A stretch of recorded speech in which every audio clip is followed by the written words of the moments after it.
আমার ছোটবেলায় আমার মনে আছে, আমি মাদ্রাসার থেকে আইসা বারান্দায়, বাসার বারান্দার মধ্যে বসছি, মোড়ার মধ্যে। কুমিল্লা শহরে আমাদের বাসা ছিল। আমার মা রান্না করে আমার ওইখান থেকে বলতেছে, আনিস মোড়া উল্টাইয়া, মানে তুই ফিরা, মার দিকে ফিরাব। আমি মার দিকে আরেক দিকে তাকাইছিলাম, তা আমি ফিরা বসছি। তাই বললাম, মা কি হয়েছে? ওই ঘরের জানালা দিয়া ওই বাড়ির পাশের বাসার কাজের মেয়ে তোর দিকে চাইয়া রয়েছে। মা এটা দেখছি, এই জন্য তোরে বলছি ঘুরা মার দিকে ফিরা বসতে। মার নজর, মা নজর রাখছে। আমি জীবনে একবার, শুধু আমার পুরা জীবনে একটা সাদা টুপি কিনছিলাম একবার, যে টুপিটার মাঝখান দিয়া ছোট্ট ছোট্ট লাল লাল এই ছোট্ট ছোট্ট কটা ফুল ছিল লাল কালারের। এই একটা টুপি শখ করে এমনি ভাল লাগছিল, কিনছিলাম ওই মাহফিলে যে দোকান বসে রেডির থেকে। তখন আমি মাত্র নতুন চাকরি নিছি, পড়ালেখা শেষ করে বেতন হয়েছে অল্প টাকা। বাড়িতে গেছি, আমার আব্বা এটা দেখছে, দেখে বিকালবেলা আমার মা রে কইতেছে, হেতে যে চাকরি হয়েছে পয়সা হয়েছে বুঝছুন। মারে বলছে, মায়ে কয় না কি তো হয়েছে? ও টুপি দেখছো না, টুপি দেখো না, রঙ্গিলা টুপি পিনছে, বুঝাই তো যায় ভূতের বেতন হয়েছে, চাকরি হয়েছে। রাত্রে আসার পরে মা, আমি বাহিরের থেকে আসছি, আরে মা আমারে বলছে, ভূত তোর আব্বা মনে হয় টুপিটা পছন্দ করে নাই, সারা জীবন তোরে সাদা টুপি পরাইছে, তুই কিনলে গাই লাল ফুলওয়ালা টুপিটা কিনলে। এই যে খুলে রাখছি, আর কোনোদিন পড়িনি। বাবার নজর, মার নজর। আমার ভাই, বাপ মার সেই আদর সোহাগ। আমি জীবনে একবার আমার আব্বারে বলছিলাম, আব্বা আমি একটা মাদ্রাসার ব্যাপারে, যে আমি এই মাদ্রাসায় পড়তাম না, আমার অন্য মাদ্রাসায় ভর্তি করার। আমার আব্বা বলছিল, ভূত পরের বেলা ভাত আমার ঘরে খাইও না, এক লোকমা ভাত মুখে দিবা না, বাইরও তুমি কই ফিরবা তুমি বুঝো, ফরলে ফরো, না ফরলে খিচা দিয়ে ফেরো, কিন্তু আমার ঘরের ভাত খাইও না। আমি যে এনে বলছি এনেই পড়তে হইব না। কানতে কানতে চোখ মুছতে মুছতে সকালবেলা ভোরে চলে গেছি ওই মাদ্রাসায়। বুঝছি বাপ আমার এতটা শক্ত যে আসলেই আমার বাদ দিবে না। বাবার সেই কঠোর শাসন আজ আল্লাহর কসম মনে হয় আল্লাহর কথা আপনাদের সামনে বলবার তৌফিক দিছে। আজ মা বাপ গাফেল হয়ে গেছে, গাফেল। আপন ছেলে, মা বাপ বাইচা থাকতে আপন ঘরে ছেলেটা একদিনও ফজরের নামাজ পড়ে না, মা বাবার কলিজায় কোনো ব্যথা নাই। কেমনে মাইনা নেই? কিভাবে সম্ভব? আপন স্ত্রী, স্বামী তুমি বেঁচে আছো, তোমার স্ত্রী পুরা গ্রাম হাঁটে, পুরা মার্কেট হাঁটে, তোমার বেড়ি রে সবাই চিনে, সবাই চিনে বেড়ি রে। তুমি বেড়া বাচ্চা রয়েছো কেন? তুই ফাঁসি দেস না কেন? তুই মরস না কেন বেটা? কেন তুমি মরো না? আত্মমর্যাদা যদি মুসলমানের না থাকে, আত্মসম্মান না থাকে, আমার জীবনে আর রইলটা কি? আমার জীবনের আর আছে নাকি?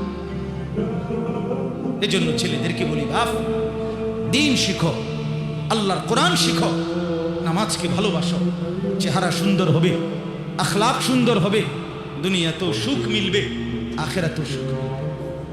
এই বন্ধুর কথা ফেলে দিও না।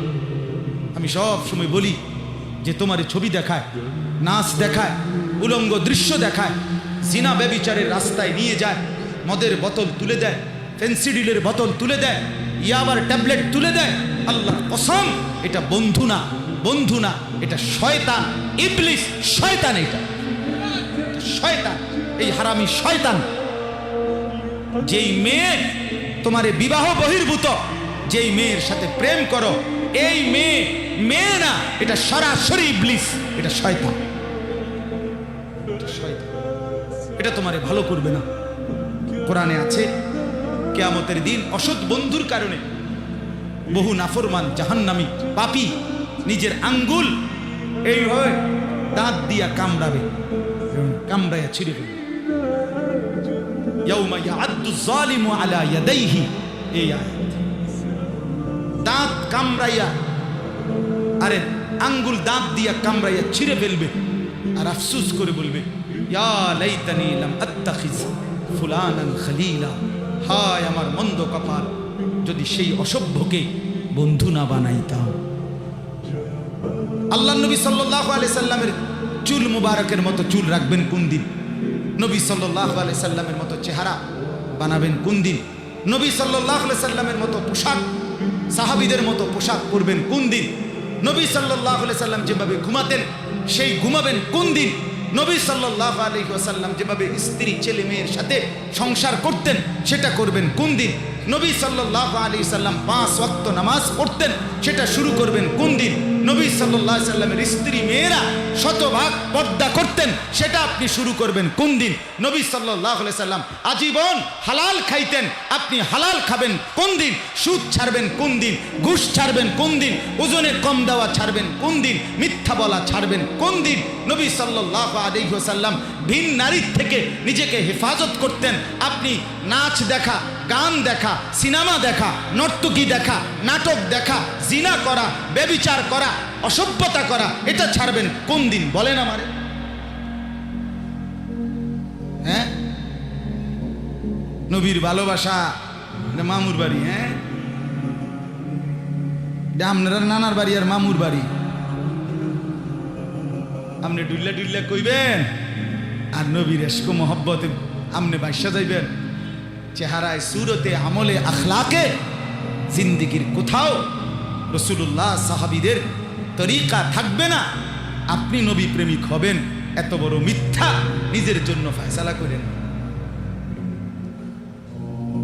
নিজের ব্যাপারে এত বড় ভুল করেন না বাপ, নিজের এত বড় ক্ষতি করেন।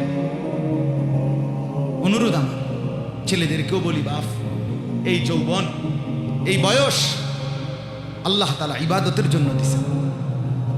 কোরআনুল কারীমে আল্লাহ তাআলা বলেন, সুম্মা নুখরিজুকুম তিফলান, আমি মানুষের সন্তানকে প্রথম মায়ের পেট থেকে বাচ্চা আকারে বের করি। সুম্মা লিতাবলুগু আশুদ্দাকুম, অতঃপর তার দেহে আমি আল্লাহ শক্তি দিতে থাকি, দিতে দিতে যৌবনে শক্তি পরিপূর্ণ করে দেই। তাহলে আল্লাহ তাআলা যুবককে শক্তি পূর্ণ দিয়েছেন আল্লাহর কসম শুধুই আল্লাহ তাআলার বন্দেগীর জন্য। যুবক মানে যৌবনের এই শক্তি আল্লাহর দেওয়া, আল্লাহর দেওয়া। আপনারা ভাবেন তো, কারো যদি 1 ঘন্টায় বা 2 ঘন্টায় 6 বার 7 বার পেটে অসুখ হয়, পায়খানায় যায়, এরপরে তো শক্ত সামর্থ্য যুবকটা বিস্তার শুয়ে যায়, ঠিক কিনা বলেন? আপনি বলেন তো কেন বড়াই করছেন? আপনার কি হয়েছে? আপনার তো হাত খুললে গেছে, না পাও খুললে গেছে, না নাক ফুরে গেছে, কিচ্ছু তো হয় নাই। পায়খানা না বাইরেছে, দুর্গন্ধযুক্ত পায়খানা পেটের থেকে বাইরেছে। তুই বেটা এত দুর্বল, সামান্য পায়খানাই তোমার শরীর থেকে একটু বেশি বাইরিয়ে গেলে তুমি হুত্যা লাও, তুমি নি মাত বুড়ি দেখাও। এই অপদার্থ, তুমি অহংকার করো কেমন? কথা বলেন, আমি বড়াই দেখাই কেমনে যে আমি সামান্য পায়খানা, এটার কাছে আমি এত দুর্বল, আমার কি বড়াই করা সাজে? তাহলে আমাদের প্রতি সেকেন্ডের সুস্থতা, আমাদের শক্তি সবল, এটা তো আল্লাহর দান। কার দেওয়া বলেন না? আল্লাহর দান। আল্লাহর দেওয়া সেই শক্তি, আল্লাহর দেওয়া সেই বল, আল্লাহর দেওয়া সেই সাহস, আল্লাহর দেওয়া সেই যৌবন, আমার ভাই কেন না ফরমানের মধ্যে ব্যয় করে? কেন? আমি একটা ছোট্ট উদাহরণ দিই, এই কোরবানি সম্পর্কিত উদাহরণ, একটু মনোযোগ দিয়ে শুনেন। ওই যে যেখান থেকে কোরবানি শুরু, আদম আলাইহিস সালামের 2 ছেলে হাবিল কাবিল, জানেন না আপনারা? আমি পুরো ঘটনা বলতেছি না। তো আল্লাহ তাআলা 2 জনকে বলছে কোরবানি দিতে, এই প্রথম কোরবানি। ওয়ালিকুল্লি উম্মাতিন জাআলনা মানসাকান, এই সূরা হজ্জের মধ্যে আছে। আল্লাহ তাআলা বলেন, আমি প্রত্যেক জাতির জন্য কোরবানির হুকুম নির্ধারণ করেছি, একেবারে প্রথম থেকে, আদম আলাইহিস সালামের জামানা থেকে। তো আল্লাহ তাআলা বলেন, ওয়াতলু আলাইহিম নাবা আবনাই আদম বিল হক, হে নবী, আদমের 2 সন্তানের কোরবানির ঘটনাটা আপনি সঠিকভাবে আমার বান্দাদেরকে শুনান। কোরআনে আছে। তো এই আদমের দুই ছেলে হাবিল কাবিল ইজ কাররাবা কুরবানান, আল্লাহ বলেন তারা দুই ভাই যখন কুরবানি দিলেন, ফাতুকুব্বিলা মিন আহাদিহিমা, একজনের কুরবানি কবুল হলো, আলাম ইউতাকাব্বাল মিনাল আখার, আরেকজনের কুরবানি কবুল হলো না। ক্বালা লা আকতুলান্নাক, এই কথাটা খেয়াল করেন, কথাটা শুনে।